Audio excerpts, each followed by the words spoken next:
Hey guys, I got something really special today. I'm going to be breaking down and analyzing the top 3 qualifying laps from the Portland round of the MRD IndyCar series last October. Now, Portland is a fairly short track, just being over 3 kilometers long, but that does not mean it's an easy lap.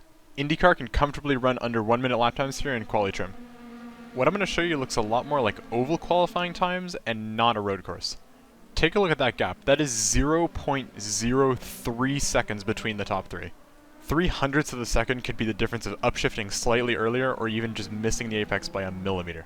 So, what's the reasonable thing to do? Well, let's take a look at the laps. One thing that definitely made these gaps possible is this was a semi-fixed setup with only aero and tire compound being open. Marcus was using max aero, whereas Eduardo and I were running a little bit lower.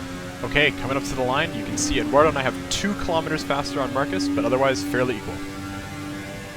Slowing it down here, you can see Eduardo's first on the brakes and trail brakes a lot into the corner, so loses a bit of time on the entry. We all get a fair bit of oversteer, but Marcus is first out of the corner. Here, Marcus is a lot easier on the pedals and can take a bit more speed with the higher aero.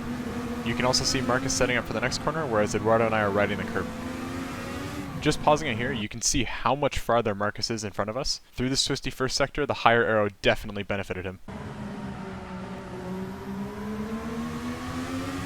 Through here, Eduardo and I are a bit later on the brakes. Marcus also has some understeer, which compromises his exit. This is where you can see the difference that the lower aero makes.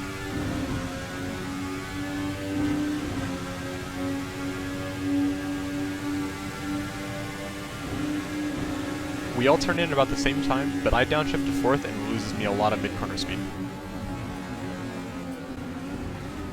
Final corner now, you can see Marcus doesn't do much different, but he really loses out on the exit.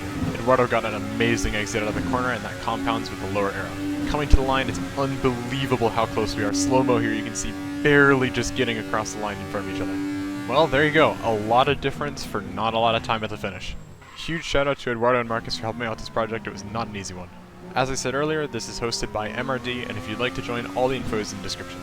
And if you'd like to watch this without any commentary or slowdowns, you can find that on screen now. Anyways, hopefully you enjoyed this one, have a good one, and see you again soon.